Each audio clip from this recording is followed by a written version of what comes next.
I got into interviewing very early. I thought I'd be a... I think that's one of the benefits of this series and also your Communication U courses, where people were able to. I was asked what my advice I have on turning a boring interview into an interesting one. How can people make money online without having a name? Cal, I heard your interview with Kobe Bryant earlier this year. I've thought about it with his passing. What was your fondest memory of that? And what made him such a good storyteller? I'm 86 years old.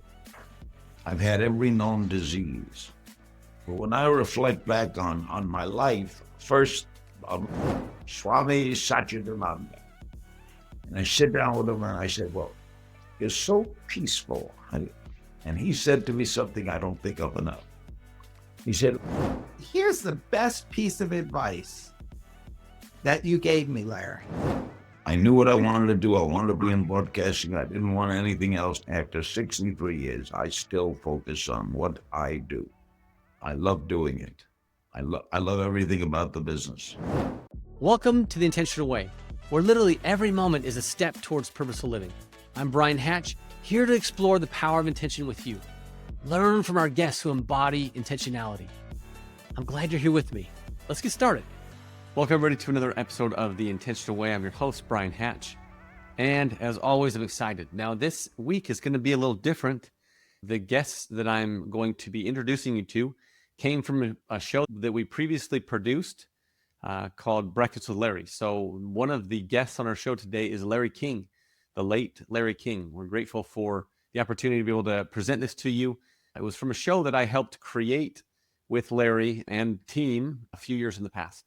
And so it's exciting to be able to share with you a little bit of the conversation. Now, in addition, there's another guest on there. His name is Cal Fussman. What an amazing man he is as well. And you can still follow him and find him. He's got a great podcast as well. But I want you to at least get to know a little more about this. Now, as I dive into this, it's an episode that I'm proud and excited about. It was a show that we created with the sole purpose to help other people learn from Larry King. He was always the interviewer. He was always the guy that was asking the questions, the host, the person that was figuring out what's going on with this guest on his shows. And a lot of people came to him. He was actually known worldwide, bigger than other celebrities. I mean, many celebrities. He could go in pretty much any country and be known and be recognized. And so I think that's pretty cool. But I want you to notice a couple things about what he says. I'm not going to share with you all the details. You have to listen to that. But here's the thing. I want you to recognize who Larry King sees himself as. Okay? I say that very specifically because how we see ourselves dictates what we do. We had a previous guest on here that talked about, if all you do is just copy what I do, you're not going to get what I get. It's not all about the doing. There are literally myriads of ways to do things, but it's more about who you believe yourself to be. And I try to pull some things out of Larry and get some questions answered from him. He's so used to being the host, so getting him to answer questions is fun. And I think it's interesting to just learn how he sees himself. Now, I want you to also use what you hear from him and what he says is, how do you see yourself? When we look at the intentional way, I want you to think of, how do you see yourself? And how, if you saw yourself differently, things would change. Now, I recognize that how you see yourself, it has to be tied into who you actually believe yourself to be. Like, you can't fake it till you make it. And there is a way to change how you see yourself. It's one of the most inner works that we can do in the intentional way. It's one of the most personal things we can accomplish, is to find out who we are and to live authentically into that person, but with the intent of being the best self we can be. I don't need to be you, and you don't need to be me. We can all be different, but let's be the best version of ourselves that we possibly can be, because we all have that in us. And so as you get into this episode, I hope that you'll enjoy it as much as I do, and you'll learn from Cal. Cal is such a fun guy. I admire his enthusiasm for life. He speaks a lot of stages, talks a lot, and again, he has his own podcast. He's a writer, and so I hope that you'll pay attention to his words, because he likewise brings in some very great advice. And it was kind of the job of me and Cal to interview Larry and to get him to showcase a little more about what he thinks. And I hope you'll enjoy this as much as I did shooting it. It was from a show, again, we called Breakfast with Larry. And you'll also notice something about Larry's enthusiasm to do what we did. Now, he was 86 when we shot this, and we lost him shortly thereafter. But I want you to also recognize his enthusiasm at the end of the episode. I think that you'll notice something. And again, it's how he sees himself. So enjoy the episode, and thanks for being here with me. Welcome to Breakfast with Larry. Cal, what did you love about doing this series of episodes, you and I? I love being able to say, welcome to Breakfast with Larry. That's one of the highlights of my life, Larry, to see you on my TV screen, to listen to you over the radio, 3 a.m, driving between Missouri and New York, hearing your voice, and then to be sitting here today and saying, welcome to Breakfast with Larry. What a thrill this must be to you, Cal. I mean, I can see you bubbling up. Bryan, you're a marketer. What's your advice for marketing automation for a podcast or a subscription show like Breakfast with Larry? It's been a pleasure being a part of this show on the back end, behind the scenes, if you will. And I think a lot of people that are trying to create subscription-based programs, podcasts, they get caught in a lot of what you can do, and so they do the baseline. I mean, Cal, you've run successful podcasts as well. It really comes down to doing more than just the basics, and that is getting people to opt in, sending emails, letting people know that you're going to be airing the new podcast. I think most people that are doing podcasts nowadays create the podcast and just pray and hope that they rise to the top of the charts because their content is good. But I think what it comes down to it is you've got to promote it. You've got to let people know about it, and you got to get people like Cal to, sponsor it and check things out. I think that's really makes a difference in the podcast world today and subscriptions. And that's a big point because, Larry, when you got started, you had people who were going out and making sure everybody knew about you, or else it might have just been your voice that was attracting people. But, there was a staff of people to do that for you. Now on the internet, you pretty well have to do it yourself. Yeah, I've been doing this so long now, 63 years on the air. I got into interviewing very early. I thought I'd be a sports announcer, but I got into interviewing. I got to love interviewing. And that show initially on radio in Miami, then television in Miami, and then national television on CNN, and then, Ted Turner, and the rest is history with Ted. But I loved interviewing. I still do. I still do it twice a week. I love asking questions. I love the whole ball of wax. To me, I learn every time I'm out. I never take it for granted, and I never have a agenda.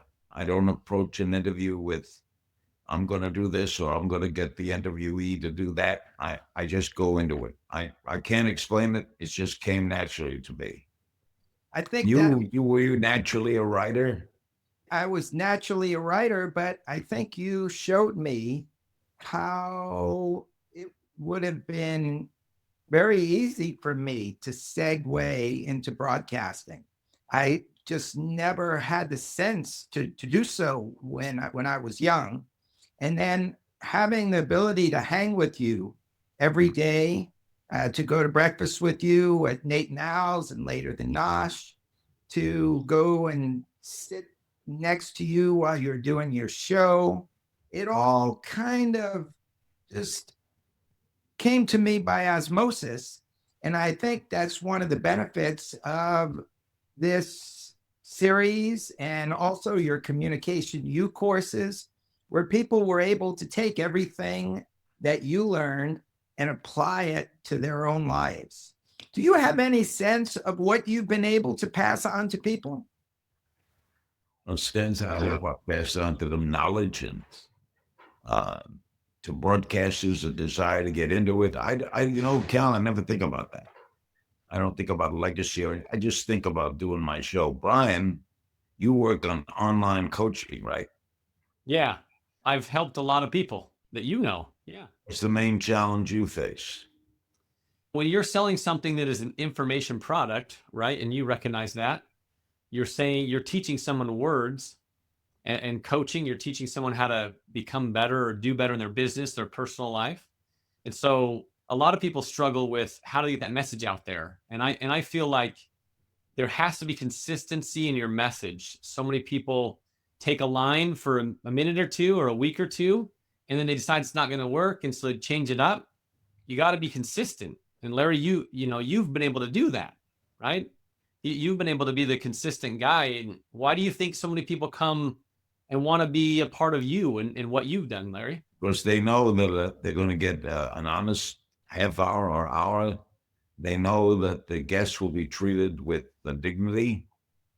They know that good questions will be asked and that there will be follow-up. That's very important in interviewing. The follow-up to the answer you get. I've been recently asked what it was like to interview Michael Jordan. Michael Jordan is a master communicator.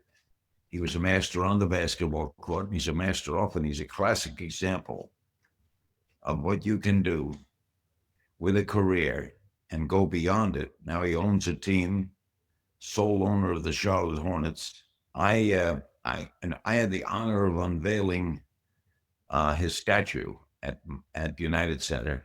He was leaving to try to play baseball, and I pulled down the string, and whoop, down came the thing, and there's that statue that will be there in perpetuity. And I loved interviewing him. I loved being around. I remember what he said when he got into his car. I walked him over to the car after the unveiling, and he said, "God, I hope I can hit the curveball." Unfortunately, he did not. and he returned. When you look back at that timing, Bryan, I don't even think people in your profession existed back then. That was when, in the 90s, Larry? Yeah. And there 92, was 93. there was no internet. No internet, and now look how big Bryan got. Hey, real quick, if you're enjoying this episode, please subscribe, follow, and download our episode. Your support allows us to bring more intentional guests just like this, and it means the world to us. Now, let's get back to the episode. Yeah. I was asked what my advice I have on turning a boring interview to an interesting one. You can't make someone interesting who's not interesting, but you can draw them out. And so the statement is that almost any person has some good story to tell that will be of interest. And my job was to draw them out. I got to admit, that came naturally. I had no one taught me. I didn't take a course in radio or interviewing. It just came that. And when I met someone who seemed hesitant or shy, it was my job to bring them out. You don't blame the guest. Well, Larry, real quick, I got a question on that. You've had this amazing career in interviewing other people. And as of late, on a couple of shows and things you've done recently with Breakfast with Larry, you've been able to answer more questions, become a mentor. How has that been different for you in this process? Well, I guess I am. I never think of myself, Bryan, as a mentor. I do what I do. And if that is helpful to people, I know there's so many people say they got into broadcasting because of me. They listened to me at night, like Cal said, or they watched all my television work, and they got to see that how much I was enjoying myself, that they wanted to do it. So I'd say once a week, I meet someone who got into broadcasting, some on the air, some off the air. But I guess I was a mentor, not desiring to be a mentor. I was a mentor at what I did because I was good at what I did. What's your favorite about working with me, Cal? What really stands out when I look at the arc of your career is the level of trust that you are always able to bring to an interview, and that it didn't matter who was listening. They could be on the far right, far left. A lot of them didn't know which way you leaned politically. They were just there to see what you can extract from the subject that you were interviewing.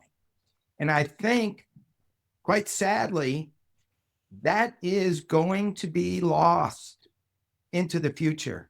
because now I turn on the television and I'm just being spun like a top by the left, by the right, whichever way I go. There's nobody on TV right now that allows me to have the same trust that I had or that I have whenever I see you interviewing somebody. And I think that's a really terrible loss for the country and the world. And that's the format that's a problem. It's the people who run the station. It's the suits. They don't want anybody on as a guest over, 8 minutes. So when you watch all these cable networks, the Larry King lives are gone. The show, sadly, the in-depth interview is gone. It's kind of sad. Well, I think that's where you now see podcasts. That it's evolved so that you can listen to a podcast and hear an interview for an hour, 2 hours, even 3 hours, which goes back to your start in broadcasting. Remember you had Jackie Gleason on TV? It was like all night. Right. And it's hard to imagine seeing that on TV now, but very much the way you started out has evolved into this free world of podcasting. Go ahead. Yeah, podcasting is where it's happening now, right? Yeah, it really seems to be that's the place where an individual has freedom to do those kind of interviews. And it's people like Bryan who allow the message to be spread. Whereas I guess in the old days, you probably had a whole team of people at Turner, at CNN, who are getting your message out around the world. Sure. Now it's like one podcaster and one guy like Bryan, and people are hearing it in Mongolia, in Uganda. It is kind of crazy. Small world. Bryan, a lot of people lost money startups. How do you grow business through advertising? Advertising is one of the best ways now because of how social media works, that you can get a message out to a lot of people really quickly. And so some people that maybe didn't have a big voice or didn't have a big program behind them, they can, share it on social media and move the needle a lot faster. I mean, we've run ads for people that have gotten, 50,000 or 100,000 views very quickly. Whereas in the past, like Cal was saying, you'd have to go through a traditional media stream and promotion tools to get it out there and get it out to a huge audience. And so I'm a big fan of the social media aspect of advertising because, I mean, right now today, more people are hitting YouTube and Facebook on a daily basis than they are hitting the old school TV shows that are even on some internet stations. And so social media is the way to go. Bryan, you've done marketing for a lot of famous people. How can people make money online without having a name? I would say there's some marketing tactics of like joint ventures that I think are critical to the success of a small player. Is get to know and interview other people. So, some people say like, I have this podcast that's not taking off. It's not going the way I want it to. Well, then go get on other people's podcasts. Go get on other people that are in a similar realm that you are in and start sharing your message with other audiences that are complementary. Some people think that we have to share a message with, our exact audience, but share a message with someone that's a little bit different than your typical audience and help them out. I mean, that's what's happened on your show. I mean, people got on your show for years and they had something wanting to say, you helped them say it, and then now people knew them for it. Yeah. Cal, I heard your interview with Kobe Bryant earlier this year. I've thought about it with his passing. What was your fondest memory of that? And what made him such a good storyteller? When I think back on Kobe, I sometimes feel a little emptiness in that I actually got a chance to spend quite a few meetings with him. Were meals, and they were long meals. And I don't think I appreciated what I was receiving at the time, because I thought, this is going to go on for years. And only after the I can remember my son coming in and saying, "Please, Dad, tell me it's not true." I said, "What?" And he said that Kobe died in the helicopter crash. And now when I look back, I see how much he was trying to do in mentoring young people. It was a very singular vision that he had. And it's really sad that he didn't get a chance to pull that off, because it would have been stunning.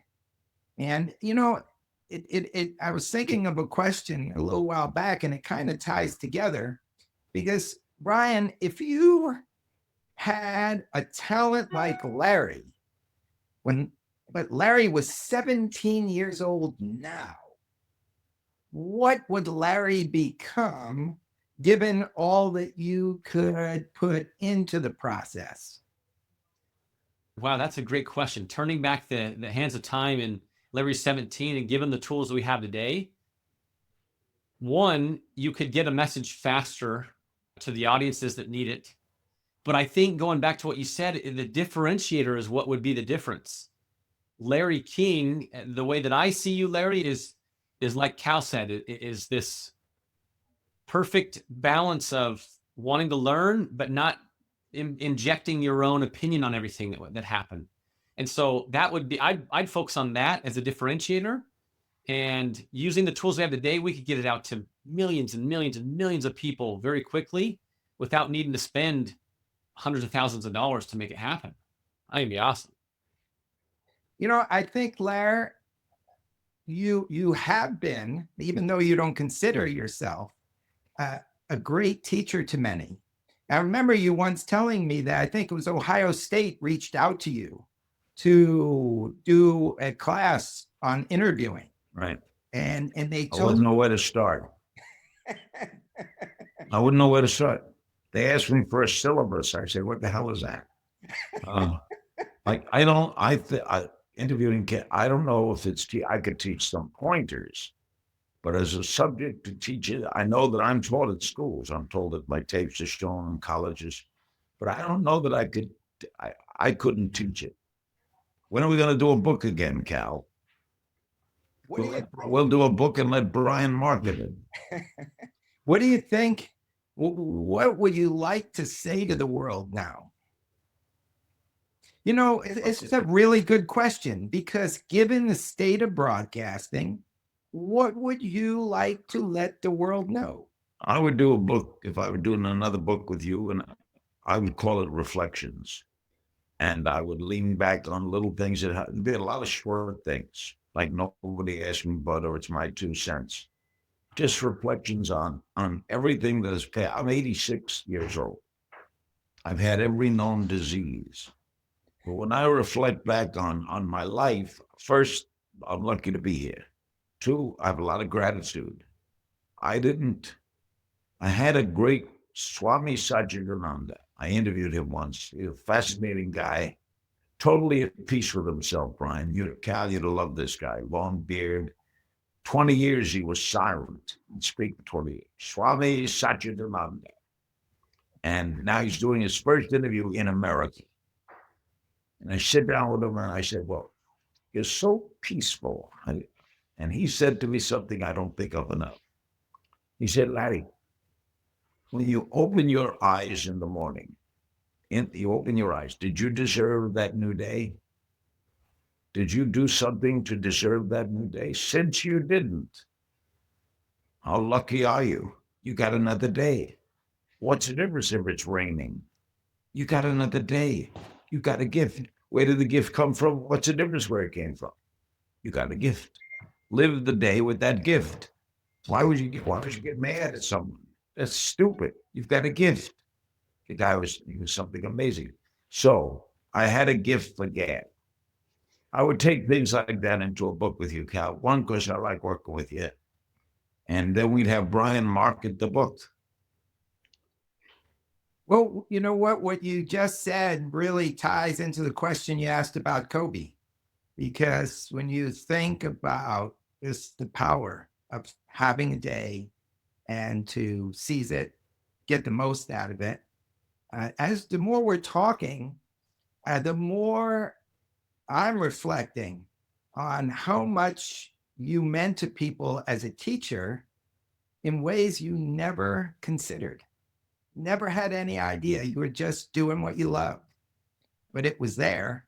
And all the people that got this show through Bryan's efforts got a little piece of that. Bryan, was I doing self-marketing? See, I really love the Brexillary concept because people got a different perspective from you. Now you weren't a different person, Larry. You didn't become like a different human being all of a sudden, but they got to see the inside, right? Like see where you came from and why that mattered to you. I feel like so many people struggle with consistency. They don't become anything. And Larry, you're that, like Cal said, the guy that people go to and think about because they know you for what you did. And so it's easy to want to learn more from you on the back end of where did that come from? Who did you learn from? Nobody. I was always goal-oriented. I knew what I wanted to do. I wanted to be in broadcasting. I didn't want anything else. Didn't want to be a doctor, fireman, lawyer. That's what I wanted to do. I focused totally on it and still do. After 63 years, I still focus on what I do. I love doing it. I love everything about the business. And what we learned today, Cal, was stay with it, right? Stay with it. But there's something deeper here that I'm wondering about. How do you stay so comfortable in your own skin? I've never really seen you, especially when there's a microphone in front of you. It's like you are the most comfortable person to ever live on this planet. It's because it's a comfort zone to me. In a sense, everyone wants an escape place. I've had one every day of my life. I've got a place to go, which I control. The interviewer always controls the interview. I ask the questions.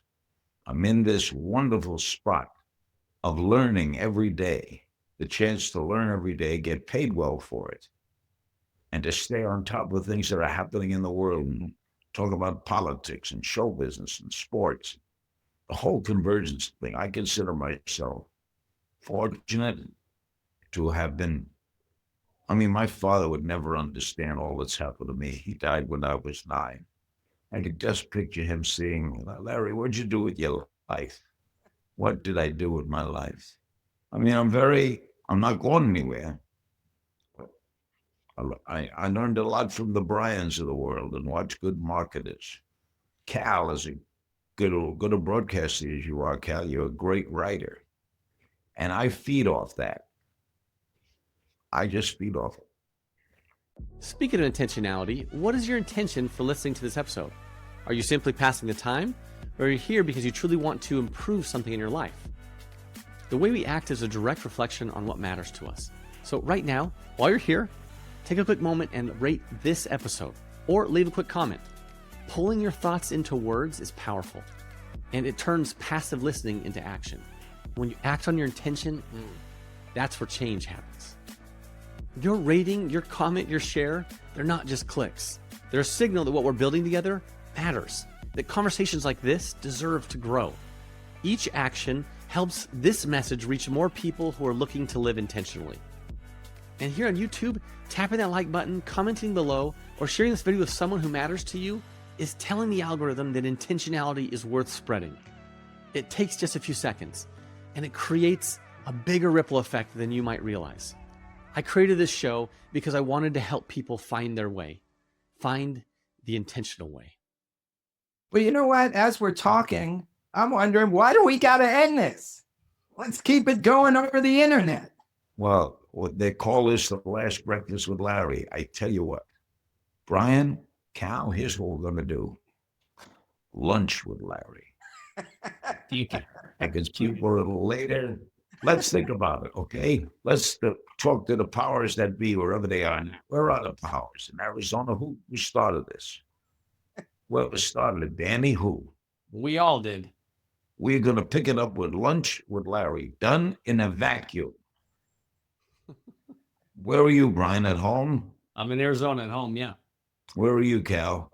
I am at home about 10 minutes from you. You know, it's so sad with this virus. I was scared to go over to your place because I had been traveling in planes right, Yeah. right before everybody got locked down.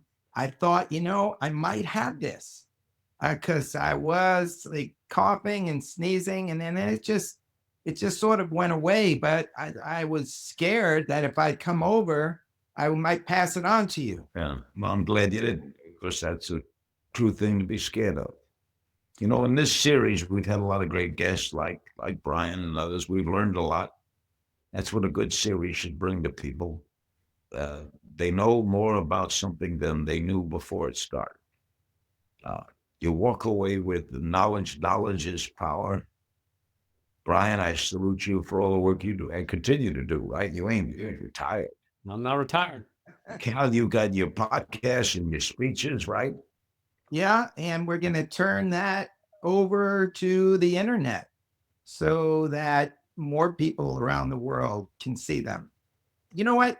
I got you. Here's the best piece of advice that you gave me, Larry. Every setback is a step forward. And so when something like the coronavirus happens, I before I met you, this thing would have completely knocked me off balance. But as soon as it happened, I just kept on thinking, what's the step forward? And I think it's the step toward Bryan's world. And there's going to be amazing opportunities to get the message out to even more people because now everybody's coming to these Zoom meetings. I'll be honest with you. At 86, I'm a little cranky. I have a lot of gratitude. No, but little things upset. It's really funny. Little things upset me. Bugging little things. You know? Like what? Like turn the air conditioning on. God damn it. You know, I'm living with my son, Chance, and I'll yell at him for things like, I'm still not able to move my left leg. So I walk with a walker. I'm learning to walk with a cane. But my left leg, my left foot, not leg, foot is very sensitive. Right? It's got pins and needles now. And therefore, I don't want my leg to be touched. I just don't. And Chance touches it. And so, just like this, I explode and I hate it. Now, it's over as soon as it's over. But Yogi says it ain't over until it's over. Well, I want to tell you, it's been great doing this series with you. And I'm going to tell you, I'm not going to give up lunch with Larry. We'll bring on Bryan. We'll bring on Cal. We'll do the thing you and I together, right? I'm in. I'm You up in. for lunch, Bryan? I love It'll be it. great to do it. Bryan, we'll count on you. I love it. It's great opportunity to learn and share. Yeah. Okay, viewers, look forward to it. We'll let you know. Lunch with Larry. Eat well. Thanks, guys. Now, as we finish out this episode, I want to honor the late Larry King. He is an incredible human being that got to interview and talk with most anybody that had anything big going on in life. And I honor him for that. I hope his family is continually having joy in the legacy that he left. And I also want to make sure that you have a way to reach out to Cal. Cal has a YouTube channel. He has a podcast called Big Questions. He's talking about AI. He actually interviews people that have passed on through AI means, which I think is really fascinating. So enjoy and get to know him a little bit. And again, it's just an honor. I recognize that as I am working through this show to produce more content that is useful for human beings' lives, to take care and make a difference in our lives, Larry King was an inspiration for this whole thing as a part of it. And again, it's just maybe a little bit of a piece that years ago, as I've been working through what I need to be doing, and this show even coming as a creation, it's conversations like this that spark my interest and my curiosity in doing these things and sharing this message with all of you. Thank you for joining us on The Intentional Way. I'm Bryan Hatch, and it's been a true privilege to share this time with you. If today's episode has inspired you in any way, shape, or form, please subscribe, follow, and download our episodes. Your support not only helps us grow, it also enables us to bring more insightful conversations and exceptional guests right to you. Living intentionally begins with a single step, yours. So let's make the most of it. Until next time, seek intention by being completely present.